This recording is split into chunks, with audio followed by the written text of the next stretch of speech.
Now, the brush tool is something you're going to use every single time you open Photoshop. There's no getting around it. In fact, I like to describe the brush tool as to Photoshop users as a hammer is to a carpenter or cement is to a bricklayer. It's one of those things you can't get away from, and you will use the brush for all kinds of stuff. Of course, it's located right here. You just click on it, and there are a number of choices on the drop-down list. The top, of course, is just the plain old everyday brush tool. Then we have the pencil tool that's used primarily in graphic arts applications, so we won't go over it. The color replacement tool is kind of cool, so we'll talk about that. And again, the mixer brush tool is something, again, used in graphic arts applications. So we'll go over the color replacement tool in the next movie, but for now, let's take a look at the ubiquitous brush tool. We'll go ahead and click on it, and you'll see it's got a circle, so the tip has a diameter. We can change the diameter of the tip by simply either tapping the right bracket key to enlarge it, or the left bracket key on the computer to reduce the size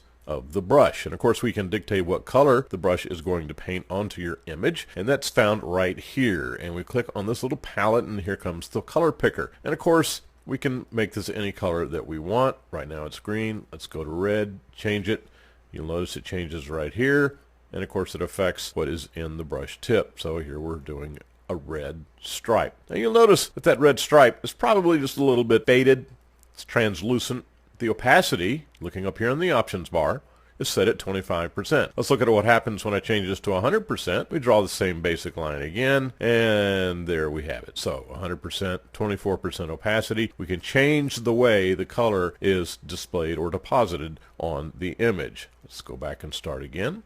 Now the brush tool is also used in masking, so let's go to the layers and we will establish a mask right here on the top layer. But before we start removing the mask, we're going to click on the middle layer, disconnect the top layer. We have a red color here for our brush tip. Now let's go up and play with the blend modes here just a little bit and find something that's going to be interesting. So let's call linear light, and I'm going to increase the size of the brush like this, and then I'm just going to come down with the color and see how that blends. Nope, don't like that. So let's go back.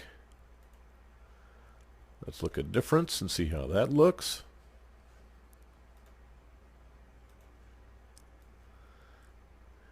And let's keep that effect right there. So there you know, if you go up and just change out the blend modes, and this is the same blend modes that's located over here in the layers palette, but it does reside up here in the brush tip options bar, and it works exactly the same way. It simply changes the way the color is deposited on the image. Again, an area for extreme experimentation. So let's show how we can blend this into the image. We'll go back and reactivate the top layer, make it visible, make sure the mask is chosen.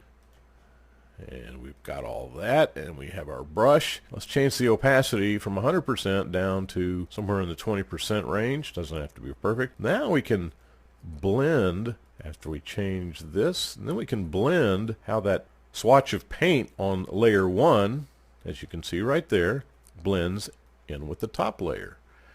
And you can do it gradually, all by just changing the opacity on the brush. So the brush is used for all kinds of stuff, and you'll use it just about every single time you come into Photoshop. Again, I feel like I'm repeating myself over and over, but feel free to come in and experiment. That's how you build your proficiency in Photoshop.